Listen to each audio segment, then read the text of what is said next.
Assalamualaikum. Di video kali ini kita akan membahas fitur-fitur Inkscape bagian 2. Sebelum melangkah lebih jauh, apa aja sih yang akan kita pelajari di video kali ini? Yang pertama, kita akan belajar tentang document properties. Yang kedua, bagaimana cara mengimport foto. Ketiga, bagaimana cara menggroup atau mengkelompokkan dan bagaimana cara mengunggroupnya. Yang keempat, kita akan belajar apa itu align and distribute. Kelima, tentang dropper.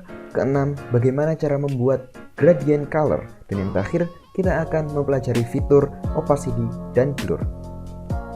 Pertama-tama, kita akan membahas tentang document properties. Apa itu document properties? Document properties digunakan untuk men-setting ruang kerja kita secara umum. Caranya untuk mengakses document properties, kita bisa mengklik file, kemudian pilih document properties. Maka akan muncul dialog seperti ini. Atau cara yang kedua, cukup dengan mengklik icon yang ada di kanan atas ini. Kita tidak akan membahas semuanya secara rinci, tapi kita akan bahas yang perlu-perlu saja dan yang paling penting. Yang paling penting adalah di page size. Page size adalah bagaimana cara kita mengatur ukuran halaman kita.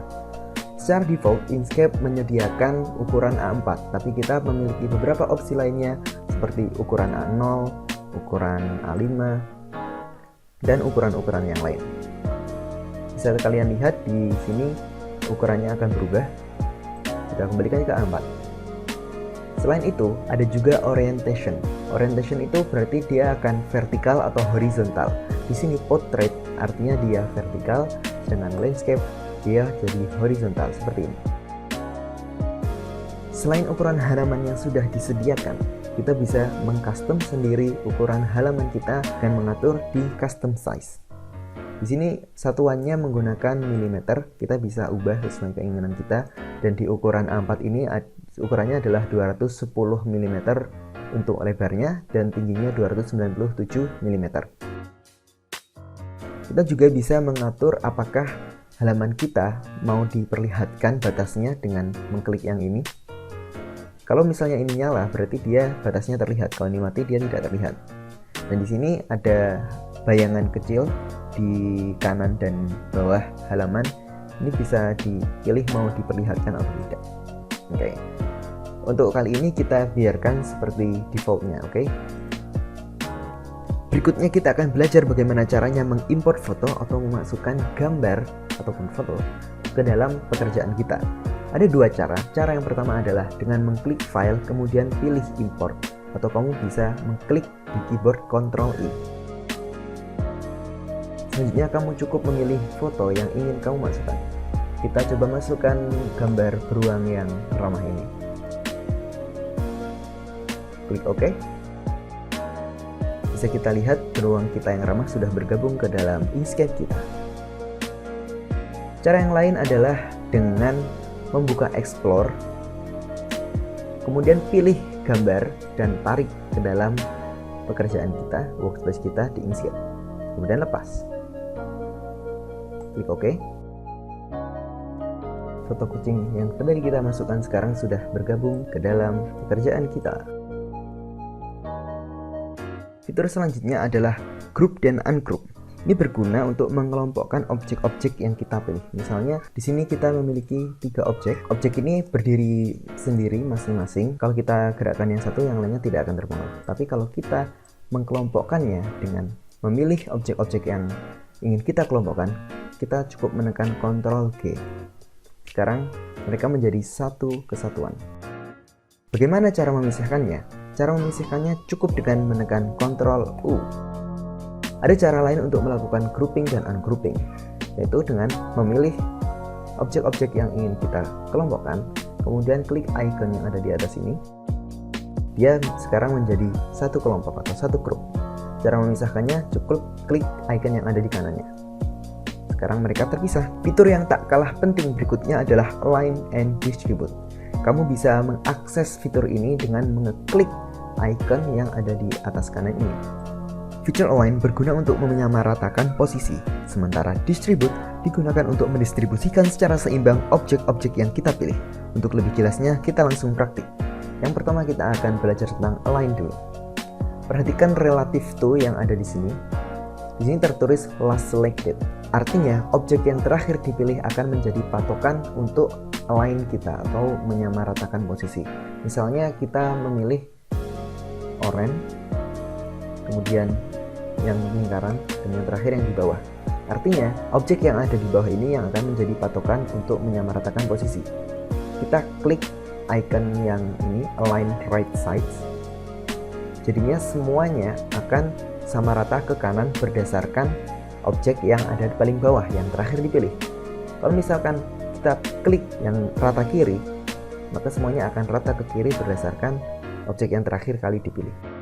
Ada juga rata atas atau rata tengah atau rata bawah. Kalian bisa coba-coba ini sendiri, dan relative to ini kita bisa ubah patokannya. Apakah mau ke objek yang pertama kali dipilih, mana yang paling besar atau yang paling kecil, atau kita coba menggunakan page. Ketika kita memilih page, berarti patokannya adalah halaman. Kalau kita ingin menengahkan semua objek ke tengah-tengah halaman, kita cukup memilih semua objek, kemudian pilih center. Kalau misalnya ingin ke tengah-tengah secara horizontal, pilih yang center on horizontal axis. Kalau ingin benar-benar di tengah, berarti klik kedua icon ini. Oke, berikutnya distribute. Daripada mendengarkan penjelasan saya, lebih baik kita langsung praktiknya. Misalnya di sini kita memiliki 3 objek yang mereka jaraknya berbeda. Dari yang kiri ke yang lingkaran, lingkaran yang ke kanan juga berbeda. Caranya pilih ketiga objek ini, kemudian klik salah satu icon yang ada di sini. Nah, kalau kita memilih yang ini, berarti dia akan sama jaraknya antara yang kiri dengan yang ke tengah dengan yang hijau. Tadi kalau secara horizontal. Kalau secara vertikal bagaimana? Ini juga bisa, tapi kita pilih yang icon di bawahnya. Kita pilih dulu semuanya, dan klik. Dengan begini, jarak antara ketiga objek ini adalah sama. Dari sini ke sini, sama dengan ini ke sini. Kita beralih ke fitur selanjutnya, yaitu dropper. Ini fitur andalan untuk memberikan warna, terutama kalau kita ingin memberi warna suatu objek persis dengan warna objek lainnya. Misalnya, kita ingin mengubah warna persegi ini sama dengan warna lingkaran yang ada di tengah. Pertama, pilih objeknya, kemudian klik icon yang ada di sini. Lalu, pilih objek yang ingin diserupai warnanya.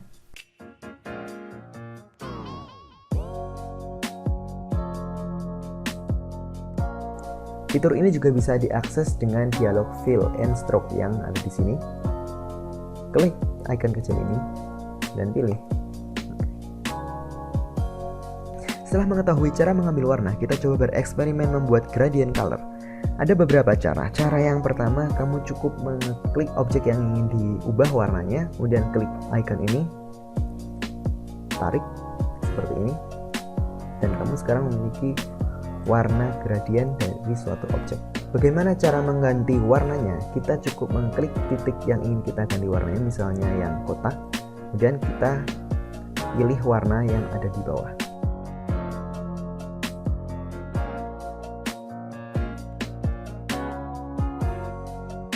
Bagaimana kalau ingin lebih dari satu warna? Kamu cukup mengeklik 2 kali di garis di antara 2 titik tersebut. Sekarang kamu punya 3 titik. Di titik ini kamu juga bisa beri warna sendiri.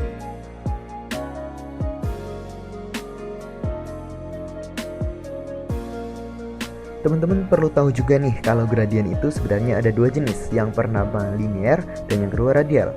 Yang tadi kita coba adalah yang gradien linear atau satu arah. Kalau radial, dia gradiennya dari satu titik lalu menyebar. Bisa kita coba di sini.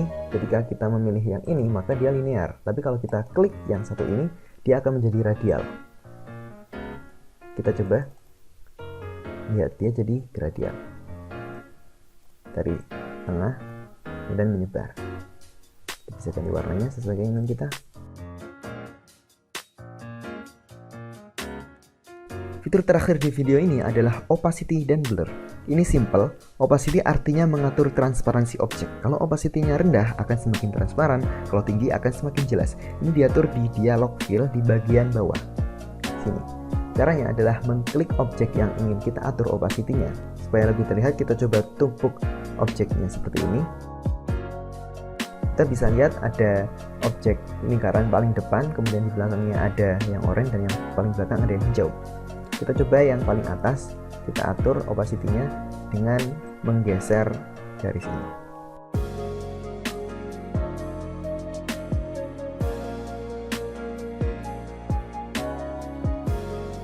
Oke, lalu apa itu blur? Kalau blur ya membuat objek kita menjadi buram. Misalnya kita pilih objek warna merah, kemudian kita atur keburamannya. Begitu yang menjadi buram. Bisa diatur dengan menggeser ini, atau juga bisa diatur dengan mengubah angka yang ada di sini. Misalnya kita 50. Dia blurnya menjadi 50%. Opacity pun juga demikian, dia juga kita bisa atur angka-angkanya. Misalnya 40%. Oke, segitu dulu video kali ini. Terima kasih sudah menonton. Sampai jumpa di video selanjutnya. Wassalamualaikum.